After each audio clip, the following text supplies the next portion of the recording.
आपको बता देता हूँ कि हम पहले अरिवान से जुड़े थे। इस बार हमने मिशन जीत को लॉन्च किया है। इस मिशन जीत को हमने राजस्थान में ही लॉन्च किया है, क्योंकि पहले हम अरिवान ऐप से जुड़े हुए थे। आपको पता होगा अगर हमने आपको अरिवान से देखा है। तो गाइज हम डिजिटल बोर्ड पर ही पढ़ाना चाहते हैं, लेकिन हमारे पास कोई सुविधा नहीं है। इस कारण आप हमें सपोर्ट करोगे तो हम डिजिटल बोर्ड भी लाएंगे आपके सामने।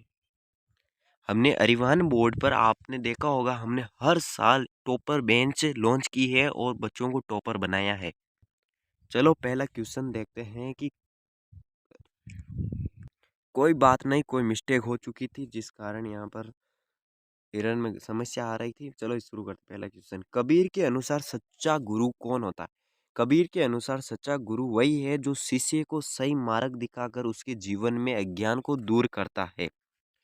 दूसरा क्वेश्चन क्या है कि कबीर ने बुरा जो देखन में चला में क्या संदेश दिया है? इस दोहे में कबीर ने बताया कि हम दूसरों की बुराई देखने से पहले अपने अंदर की बुराई को देखना चाहिए। अगला प्रश्न नंबर 3। रहीम के अनुसार प्रेम का धागा कैसा है? रहीम के अनुसार प्रेम का धागा बहुत नाजुक है, एक बार टूट जाए तो फिर पहले जैसा नहीं रहता है।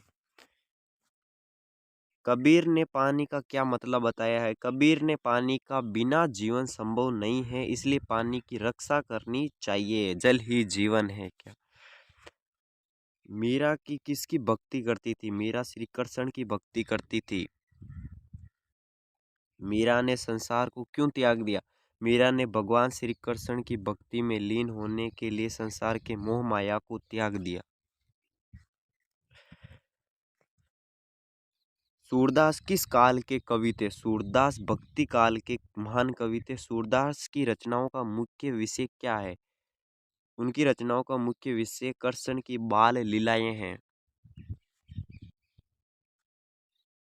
प्रेमचंद का वास्तविक नाम क्या था? धनपत राय। प्रेमचंद किस प्रकार के लेखक थे? यथार्थवादी। ईदगाह कहानी का मुख्य पात्र है तो मुख्य पात्र है हामिद।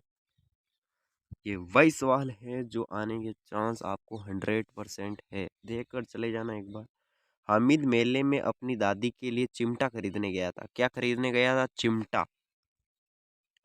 हामिद ने खिलौने के बजाय चिमटा क्यों खरीदा? क्योंकि दादी रोटी बनाते समय हाथ जला लेती थी। पच परमेश्वर कहानी किसने लिखी है? तो प्रेमचंद ने पच परमेश्वर कहानी लिखी है। कहानी का मुख्य संदेश क्या है? कि न्याय करते समय मित्रता और शत्रुता भूल जानी चाहिए।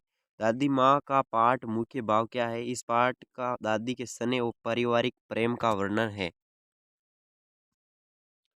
पत्र का मुख्य उद्देश्य क्या होता है? पत्र का मुख्य उद्देश्य होता है किसी व्यक्ति को लिखित रूप में पहुंचाना। पर्यावरण संरक्षण क्यों जरूरी है? पर्यावरण संरक्षण बिना पृथ्वी पर जीवन संभव नहीं है।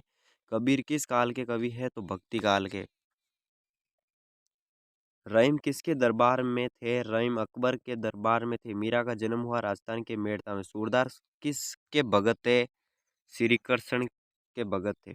ईदगाह कहानी का मुख्य संदेश है सच्चा प्रेम और त्याग। हामिद के पास मेले में कितने पैसे थे? तो 3 पैसे थे। कुछ क्वेश्चन रिपीट हो रहे हैं क्योंकि उनकी लैंग्वेज थोड़ी बहुत चेंज की गई है। कहानी का मुख्य संदेश क्या है? ये तो आ चुका है। दादी माँ का नाम दादी का नाम क्या था? तो अमीना नाम था। पंच का क्या अर्थ है? न्याय कराने वाला अर्थ पंच कहलाता है। बोर्ड 15 पर आ चुकी। कहानी का उद्देश्य क्या होता है? कि मनोरंजन के साथ शिक्षा देना। कविता का मुख्य तत्व है भाव और कल्पना। मीरा के पदों का मुख्य विषय क्या है? तो कृष्ण भक्ति। सूरदास अंधे क्यों माने जाते? क्योंकि वे जन्म से क्या थे? दृष्टिहीन थे। प्रेमचंद को किस नाम से जाना जाता है? उपन्यास सम्राट से। ईद किसका त्योहार है? मुसलमानों का। यहाँ पर हो चुके हैं हमारे क्वेश्चन खत्म। पीडीएफ चाहिए तो मैसेज कर देना है 99 056 15 639 पर मैसेज हो जाएगा और मैसेज करते ही आपको पीडीएफ मिल जाएगी। वीडियो को लाइक कर दीजिए, चैनल